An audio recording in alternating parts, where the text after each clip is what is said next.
Buenas. A continuación, veremos cómo se pueden graficar la curva de consolidación y la curva de compresibilidad con los datos obtenidos a partir de un ensayo de consolidación unidimensional realizado en un laboratorio. Estos datos son estos que vemos aquí en esta tabla. Como podemos ver en esta diapositiva, el ensayo de consolidación unidimensional es el subtítulo.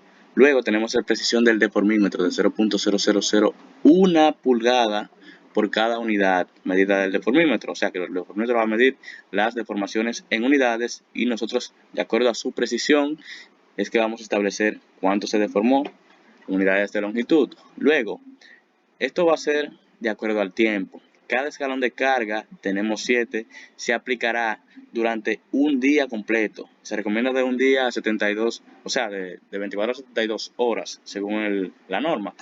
Nosotros le daremos un día a cada escalón de carga. Luego, nos llevaremos el tiempo y un escalón de carga, porque para cada escalón de carga hay una curva de consolidación. Solo tomaremos una para mostrar el video. En este caso, la de 0.25 kilogramos sobre centímetros cuadrados, solamente esa carga. Nos llevamos esos datos a Excel para empezar a graficar.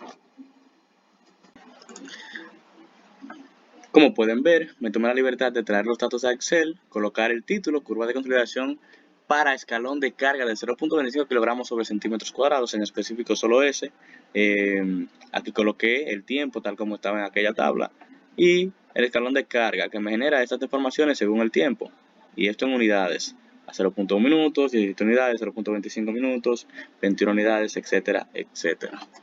Entonces ahora vamos a insertar la gráfica, pero a partir de qué seleccionaremos todos estos datos sabiendo que tenemos una gráfica a escala semilogarítmica. Pues no vamos a introducir el cero. El logaritmo de cero no está definido dentro de los reales.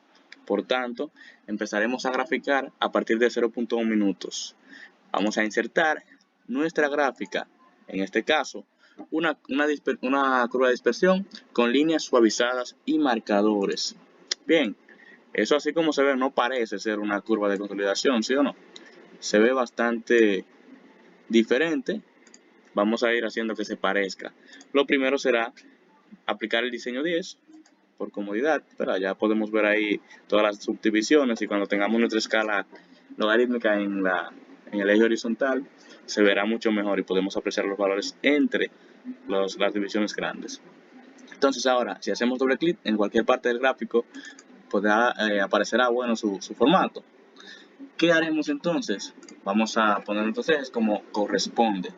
Por ejemplo, el eje horizontal primero. Vamos a verificar aquí las opciones del eje. Al ver las opciones del eje, nuevamente opciones del eje, vamos a verificar la escala horizontal. Sabemos que en la escala logarítmica y en la horizontal tendremos el tiempo. Verificamos el rango de tiempo desde 0.1 minutos hasta 1440 minutos. Entonces, de 0 a 1600 como mínimo y máximo está más que bien. Luego, la precisión. Bueno, cada espacio tendrá un valor de 200 unidades, como pueden apreciar, 200 unidades, eso hasta que coloquemos nuestra escala logarítmica, ¿sí? Entonces, colocamos nuestra escala logarítmica para ese eje. Verifiquen ahora, ¿cómo vamos? 0.1, luego 1, luego 10, 100, 1000 y 10.000. Ahora sí, tenemos nuestra escala logarítmica. Ya para que tengamos este asunto más parecido, vamos a colocar esos valores de la calibración de los ejes por encima de la gráfica. Bien, eso lo haremos en etiquetas. Aquí podemos ver, tendremos varias opciones. Junto al eje, podemos ponerlo alto, o sea, sobre la gráfica, bajo, o sea, debajo de la gráfica, donde ya está, pongámoslo alto. Bien, ya tenemos esto un poco más parecido. Nos faltaría un eje por organizar, el eje vertical. ¿Qué haremos con el eje vertical? Lo primero será esto. Tenemos este eje con esos valores y la gráfica sigue detrás de esos valores. Vamos a hacer que esto aparezca en este lado. ¿Cómo lo hacemos? Opciones del eje, de igual modo, opciones del eje. Luego vemos el asunto de los límites. Primero vamos a verificar que esto aparezca a la izquierda de la gráfica. Tenemos igual etiquetas y varias opciones. Alto en este caso sería a la derecha del eje y bajo a la izquierda del eje. Coloquémoslo a la izquierda del eje. Luego, esto no me interesa aquí, lo voy a eliminar. Entonces voy a regresar a eje vertical, opciones del eje. El límite, bueno, tenemos Aquí en la vertical tendremos las deformaciones en unidades de 0 a 127 o de 17 a 127, así que de 0 a 140 está más que bien. Cada espacio tendrá 20 unidades, por tanto, cada línea secundaria, que fue lo que conseguimos con el diseño 10, esas líneas secundarias, tendrá un valor de 4 unidades, lo que hará más fácil encontrar los valores. Entonces, ya que tenemos eso, lo primero, bueno, lo siguiente sería verificar. Esta curva todavía no parece una curva de consolidación, porque la curva de consolidación por lo general tiene un comportamiento con una etapa 1, luego una etapa de consolidación secundaria cayendo mucho y luego esa caída se va deteniendo, se va atenuando porque está en la etapa de consolidación secundaria. Esto parece ser lo opuesto. ¿Por qué? Porque las deformaciones sabemos que son negativas, van disminuyendo, entonces son valores negativos, van hacia abajo. Por tanto, la escala no debería estar en ese orden, desde el más grande al más pequeño, sino al inverso. Eso lo podemos hacer justo acá, donde teníamos escala logarítmica, justo debajo aparece, bueno, valores en orden inverso. Esto parece vertical, aprovechemos eso, en orden inverso, de 0 a 140, y ya podemos apreciar nuestra curva de consolidación que va tomando forma. ¿Qué más podemos hacer? Bueno, ya con el eje tenemos todo listo. Vamos a dar nombre, por ejemplo aquí, sabemos que en el eje horizontal, en las abscisas, tenemos que los minutos, ¿verdad? Entonces, tiempo en minutos. Luego, en el eje vertical, ¿qué es lo que tenemos? Las deformaciones en unidades. En unidades. Y ya podemos empezar a poner todas las rectas que necesitamos, ubicar todos los valores que necesitamos para empezar a calcular nuestros parámetros. No sin antes volver a colocar la calibración del eje horizontal encima de la gráfica, del mismo modo que habíamos hecho antes. Al parecer la opción se desactivó.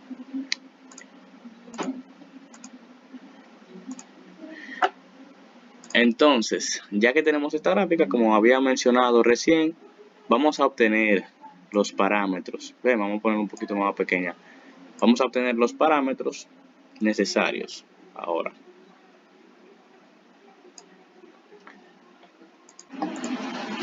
Entonces, como pueden apreciar, ya estamos un poco más cerca de obtener esos parámetros tan deseados que nos da esta curva de consolidación.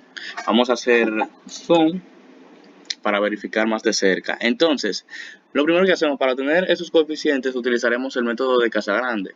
Lo primero que debemos hacer es suponer un tiempo arbitrario en la consolidación inicial. Bueno, ya saben que tenemos una consolidación primaria y una consolidación secundaria donde se percibe que ya deja de, ¿verdad? Ese suelo deja de comprimirse tanto, de reducir su deformación su relación de vacíos tanto, y empieza un poco a aplanarse la curva. Entonces, en esta parte donde está un poco aplanada, donde la consolidación está iniciando, podemos apreciar su comportamiento, ¿verdad? No es que todas las curvas de consolidación serán iguales, unas se verán más lindas que otras, pero en este caso, para este escalón de carga, así es como se ve esta. Luego tomamos ese tiempo teórico según Casagrande, un tiempo T1 que se encuentra en el inicio de la consolidación. Este tiempo que seleccioné, 0.20 segundos, es arbitrario, debo decir, según la escala aquí sabemos que tenemos 0.1, el que sigue 0.2, precisamente esta línea. Luego lo extiendo esa línea hasta tocar la curva para trazar una horizontal. Luego tengo otro valor que sea 4 veces ese mismo anterior, 4 veces T1, 0.80. Ahí lo tenemos, 0.80. Luego trazamos horizontal y horizontal en el corte con la curva de esos valores y tenemos un cambio de deformación, ¿verdad? Un delta epsilon que es igual a 8.6 midiendo, ¿verdad? Un poquito ya aproximadamente. Sabemos por la escala, ¿verdad? De 40 a 20 hay 5 líneas secundarias, cada una debe valer 4 unidades. Aquí podemos apreciar cómo esta se encuentra sobre 20 aproximadamente. Esta baja un poquito, no llega ni siquiera a un cuarto del escalón, o sea, un cuarto de esa línea secundaria, de ese espacio que hay, entonces no llega a una unidad, porque cada cuarto de espacio de esa, entre línea secundaria y línea secundaria debería valer una unidad porque va de 4 en 4. Entonces, por eso decido colocar 8.6. Aproximadamente ese sería el cambio de deformación que hay. Ese mismo valor lo extendemos hacia arriba, 8.6 también, y trazamos otra línea horizontal. Eso me va a definir a mí el inicio teórico, es teórico, el inicio teórico de la consolidación. Fíjense, sería el 0% de deformación, que tiene un valor de 11.4 unidades, medidas del deformímetro, ¿verdad? Sabemos que eso lo convertimos a unidades de longitud ya con la precisión del mismo. Luego que tenemos ya, ¿verdad? Solamente lo conseguimos desde este punto, restando 2 veces este cambio de deformación. Aproveché que cayó ahí justo en 20 y le resté 8.6, quedándome en 11.4. Si no, habrían tenido que desde acá, desde este punto, verificar dónde es que cae. Estamos aquí 24, 28, 28 y algo, 28.6 sabemos ya, y de ahí restarle este delta E, delta epsilon 2 veces, y ya conseguirían el valor que buscan. Ya que tienen eso, entonces luego vamos a buscar con una tangente en donde la consolidación primaria tiene una curva, un comportamiento más pronunciado, ¿verdad? Vemos como hay una caída más rápida donde se empieza a consolidar, se empieza a comprimir más nuestra masa de suelo sometida a la carga, empieza a reducir su relación de vacíos, está desplazando agua hacia arriba y hacia abajo según el ensayo, y esto es lo que va sucediendo. Entonces, trazamos esta tangente que más o menos se parece a como les dije, esta parte pronunciada de la curva donde está la consolidación primaria ya de manera más grande y donde se puede apreciar de manera más grande. Entonces aquí trazamos aproximadamente esa tangente, ¿verdad? Vemos que se aproxima la curva, no está totalmente tangente, pero bueno, es porque no tenemos aquí algo exacto, como se ven en los libros y eso. Luego tenemos acá cuando la curva empieza a aplanarse, cuando la consolidación ya no es primaria, la consolidación es ahora secundaria. Trazamos una tangente en esa parte donde se ve aplanada ya la curva, donde en un cambio en un gran lapso de tiempo, de 250 minutos a 1440 minutos, no hubo gran deformación. Entonces, ya que tenemos esas dos tangentes, las cruzamos. En el punto donde se tocan es teóricamente donde se supone que terminó la consolidación primaria. Ese sería el tiempo 100 al 100% de consolidación primaria, la deformación 100, deformación al 100% de consolidación primaria. Aquí aproximadamente tiene un valor de 117.8 unidades. Entonces, ya con la deformación al 0% y al 100% podemos hacer un promedio teniendo la deformación al 50% de la consolidación primaria y por tanto obtener un valor de deformación de 64.6. ¿Y qué hacemos con eso? Bueno, necesitamos el tiempo al 50% de la deformación. Ese es un parámetro importante para, con el método de Casagrande, poder obtener el coeficiente de consolidación. Entonces, ya teniendo este coeficiente de consolidación, que es aproximadamente de 8 minutos, ¿verdad? Según el corte de E50, de epsilon 50, con nuestra curva, tenemos entonces el T50, 8 minutos aproximadamente. Como pueden observar, a la derecha de la gráfica he colocado las ecuaciones y datos necesarios para poder nosotros calcular los parámetros que la curva de consolidación nos provee, que son el coeficiente de consolidación y el coeficiente de consolidación secundaria. Entonces, ¿cómo tuvimos esto? Primero sacamos los datos que la gráfica nos da. Sabemos ya de antes del ensayo y de la tabla inicial que la altura inicial de nuestro suelo es 1.97 centímetros. Luego tiene en esta parte una deformación final de 127 unidades, que sabemos que está en unidades y la presión de deformímetro es de 0.0001 pulgadas, y además de eso estamos trabajando con centímetros como unidad de medida. Entonces, ¿qué hacemos? Simplemente hacemos la conversión tomando en cuenta ese mismo valor de 127, multiplicándolo por 0.0001 por cada unidad y de 2.54 centímetros por cada pulgada. Luego de eso, el T50. El T50, T mayúscula 50, es un valor constante, ¿verdad? Que es dado ya por la norma que regula este ensayo. 0.196, en algunos lugares 0.197, pero para este método de Casagrande ese es el valor que se utiliza. Luego tenemos el T50 que hemos conseguido nosotros, es un dato como tal obtenido de la gráfica, muy importante, de 8 minutos. Aquí está, se mide en minutos. Luego tenemos aquí tenemos entonces un asunto de pendientes, pero de momento no vamos a trabajar eso para la consolidación secundaria. Tenemos entonces la altura de drenaje. Esta altura de drenaje, ¿cómo se consigue? Bueno, hay una ecuación igualmente. ¿De qué trata esa ecuación? Hacemos doble clic para verificar los valores que está tomando en cuenta. N8, que es la altura inicial, ¿verdad? La inicial del ensayo. N10, que es esa deformación final que tuvo durante toda la carga, durante toda la aplicación del escalón de carga de 0.25 kilogramos sobre centímetros cuadrados. Están en 127 unidades, pero por la presión del fornito lo llevamos a centímetros, unidades equivalentes, y podemos realizar ya esa diferencia, esa semidiferencia, ¿verdad? Lo vamos a dividir entre 2 y obtenemos la altura de drenaje. Porque el drenaje, recuerden, hacia arriba y hacia abajo es vertical, sí, pero va hacia arriba y hacia abajo. Luego tenemos el coeficiente de consolidación. Ahora sí, podemos calcular el coeficiente de consolidación. Hacemos doble clic para verificar los valores que toma en cuenta. Primero tenemos N11. ¿Quién es N11? El T50, ese factor constante, ese T mayúscula 50. Luego tenemos N4 elevado al cuadrado. ¿De quién es N4? Lo que ya acabamos de obtener, nuestra altura de drenaje. Eso al cuadrado. Todo eso se va a dividir entre ¿qué? Entre N12. ¿Y quién es N12? El factor importante que obtuvimos de nuestra gráfica, el T50, el tiempo al 50% de la consolidación, sería lo que obtenemos aquí. Entonces ya habremos obtenido nuestro coeficiente de consolidación primaria, o el coeficiente de consolidación simplemente. Ya el coeficiente de consolidación secundaria se obtiene con la siguiente fórmula. Lo primero que tenemos para el coeficiente de consolidación secundaria es, teniendo en cuenta lo que este representa, que es la pendiente, ¿verdad? La inclinación que tiene esa recta tangente a esa etapa de consolidación secundaria. Entonces, fíjense cómo esa recta pasa específicamente, ¿verdad? Por conveniencia, además de que el comportamiento lo emula también, por 250 minutos y por 1440 minutos, valores de los cuales desconocemos la deformación, lo que nos da la ventaja para calcular de manera más rápida la pendiente de esa recta. Pues para calcular una pendiente solamente necesitamos una diferencia de puntos. Aquí tenemos entonces, primero, el delta H, ¿de dónde viene? Tenemos un H2 y un H1. El H2, que sería esa deformación final, 127 unidades en centímetros, aquí está. Y 121, que sería aquí para 250 minutos, y en centímetros este valor.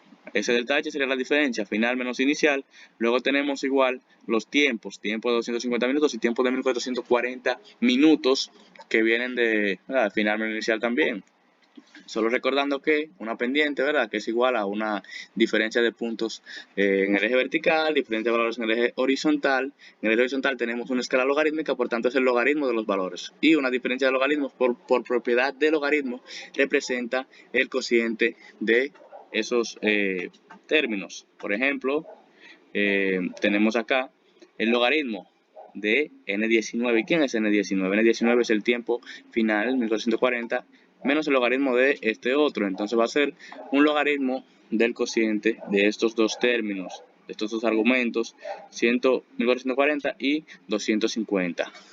Esa fórmula para el coeficiente de consolidación secundaria me da finalmente 0.002004. ¿En qué? En centímetros cada minuto.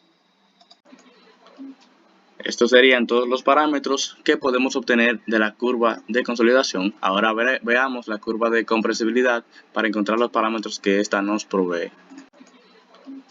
Estos serían todos los parámetros que podemos obtener de la curva de consolidación. Ahora veamos la curva de compresibilidad para encontrar los parámetros que ésta nos provee. Ahora vamos a hacer la curva de compresibilidad. Esta será una curva en la cual se graficarán en el eje horizontal y a escala logarítmica las presiones aplicadas al suelo o a la muestra de suelo, y en el eje vertical las relaciones de vacío relacionadas a estas cargas. Sí, también la parte de descarga. Veamos esta tabla.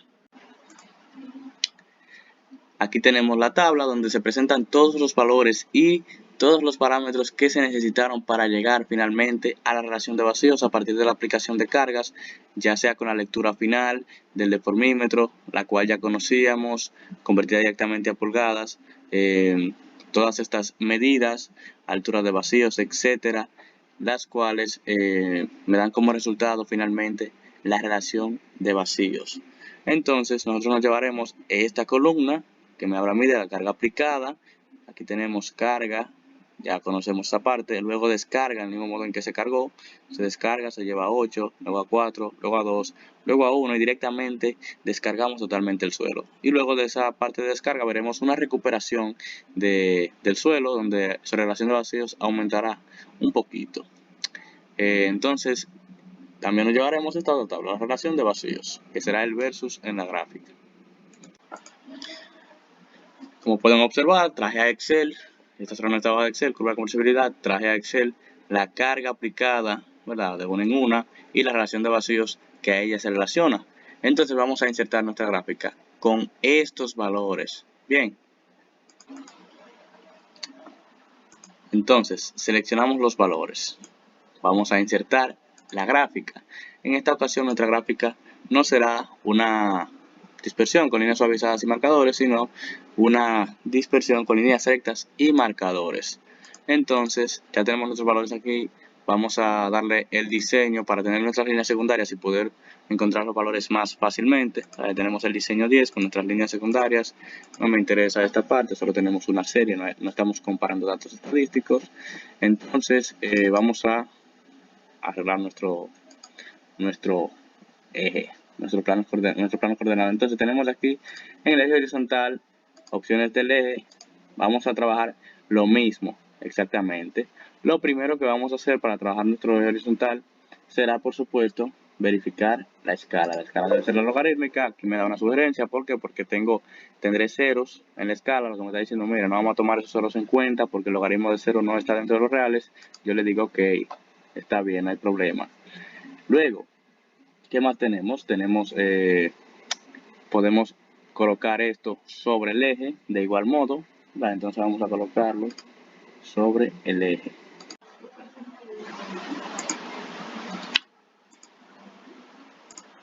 Sería alto. Entonces ahí tenemos ya nuestros valores arriba. Podemos también hacer lo mismo para el eje horizontal, lo mismo que hicimos ahorita, para el eje vertical, que era, además de añadir una escala, en el eje horizontal no va a ser la escala porque ya la iba a dar la escala logarítmica. Luego tendremos aquí la escala vertical.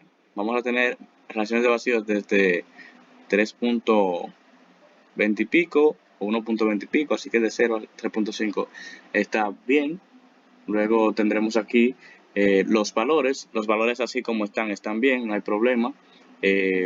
Solamente deberíamos quitarlos de donde está ese eje, no debería estar ahí, debería estar a la izquierda totalmente de la gráfica. Entonces coloquémoslo a la izquierda totalmente de la gráfica.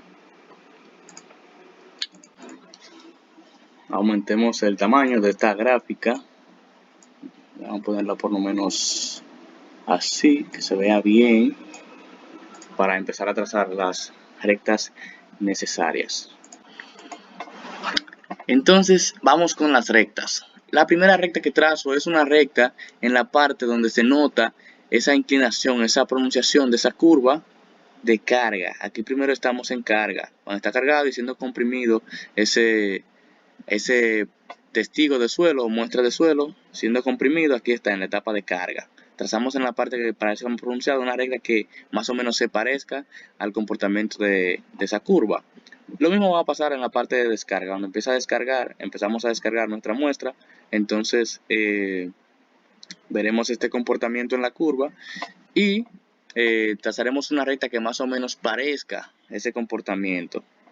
Luego de que hagamos eso, aquí arriba también trazaremos una recta horizontal en un punto que encontremos de gran curvatura. Como podemos ver, este es un punto de gran curvatura. Luego trazaremos en ese mismo punto una recta tangente a ese punto.